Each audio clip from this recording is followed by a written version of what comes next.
I didn't choose this journey I'm on. It sort of chose me. And I want you to hear me clearly, please.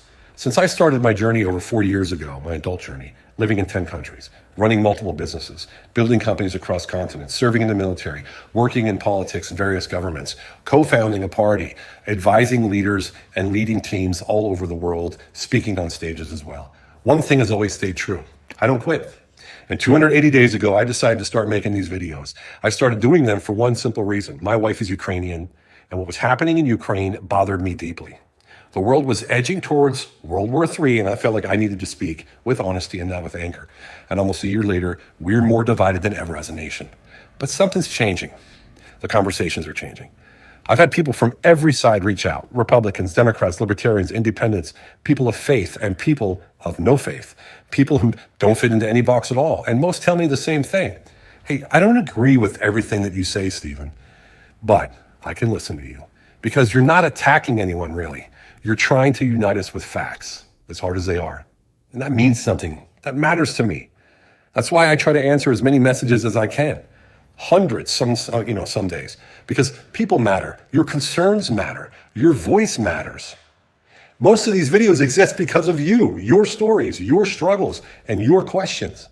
And yes, there are haters. Of course there are. But if you're not getting attacked, well, then you're probably not saying much of substance anyway, right? And lately, I've been asked, seriously asked, to consider running for office in America. By donors, by independents, by organizations, by people who see something in what I'm saying. And I'm honored. So I'm looking at it, studying the infrastructure, exploring the reality of it all, and yes, working through what it would truly require. A real team, a real structure, and real funding. I'm approaching the possibility responsibly and strategically and seriously. So the question is, why would I come back to America if I had such a great life? Because I owe it to her. I owe it to the next generation. I owe it to every person who still believes America can inspire the world, not divide it.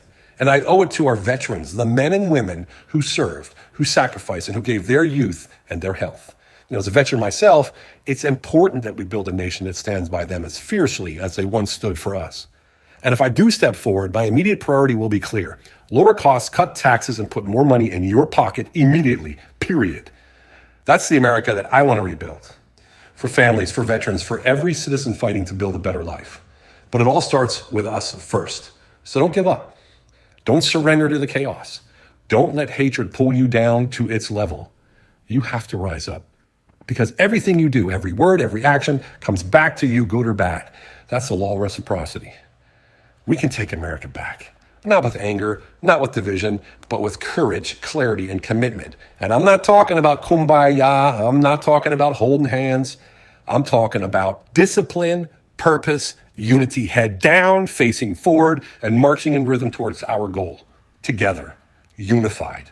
Because when we stand together, they can't defeat us. So if I run, I will run with everything that I have. I will give up everything that I must, and I won't do it alone. My incredible wife, Olga, is with me. My family is with me. And the American spirit, alive in so many of you, is with all of us. Because the things worth fighting for are always bigger than ourselves. And America, and what she once stood for, is worth fighting for. Wouldn't you say? Join me on Patreon if you want to get organized.